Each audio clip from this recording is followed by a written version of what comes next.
halfway down its melancholy length discharging hides, or, nearer at hand, a Nova Scotia schooner pitching out her cargo of firewood. At the head, I say, of this dilapidated wharf, which the tide often overflows, and along which, at the base and in the rear of the row of buildings, the track of many languid years is seen in a border of unthrifty grass. Here, with a view from its front windows adown this not very enlivening prospect, and thence across the harbour, stands a spacious edifice of brick. From the loftiest point of its roof, during precisely 3½ hours of each forenoon, floats, or droops, in breeze or calm, the banner of the Republic, but with the 13 stripes turned vertically instead of horizontally, and thus indicating that a civil and not a military post of Uncle Sam's government is here established. Its front is ornamented with a portico of half a dozen wooden pillars, supporting a balcony, beneath which a flight of wide granite steps descends towards the street. Over the entrance hovers an enormous specimen of the American eagle, with outspread wings, a shield before her breast, and, if I recollect aright, a bunch of intermingled thunderbolts and barbed arrows in each claw.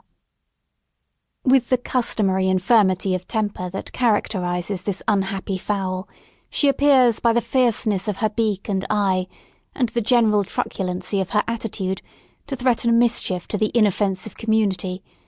and especially to warn all citizens careful of their safety against intruding on the premises which she overshadows with her wings.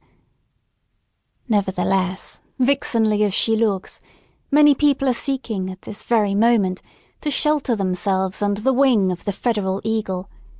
imagining, I presume, that her bosom has all the softness and snugness of an eider-down pillow. But she has no great tenderness even in her best of moods, and sooner or later, oftener soon than late, is apt to fling off her nestlings with a scratch of her claw, a dab of her beak, or a rankling wound from her barbed arrows.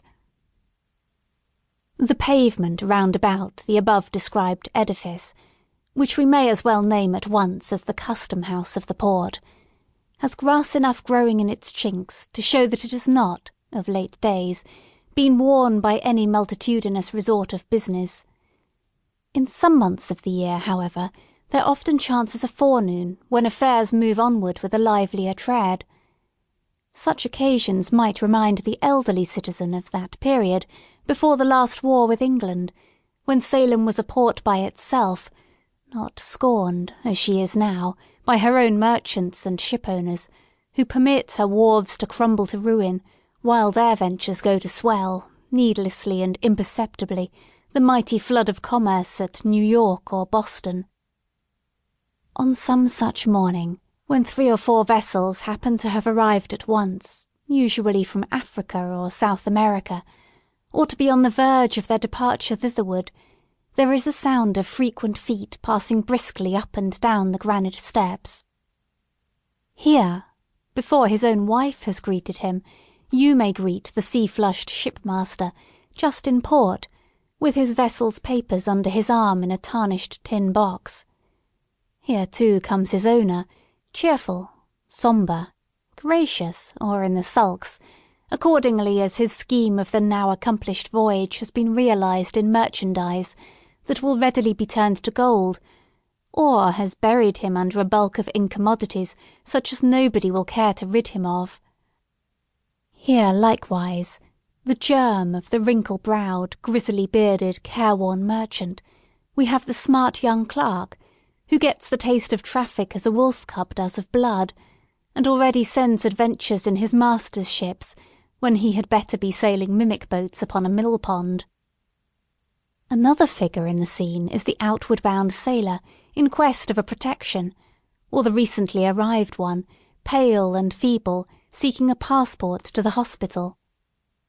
Nor must we forget the captains of the rusty little schooners that bring firewood from the British provinces, a rough-looking set of tarpaulins, without the alertness of the Yankee aspect, but contributing an item of no slight importance to our decaying trade. Cluster all these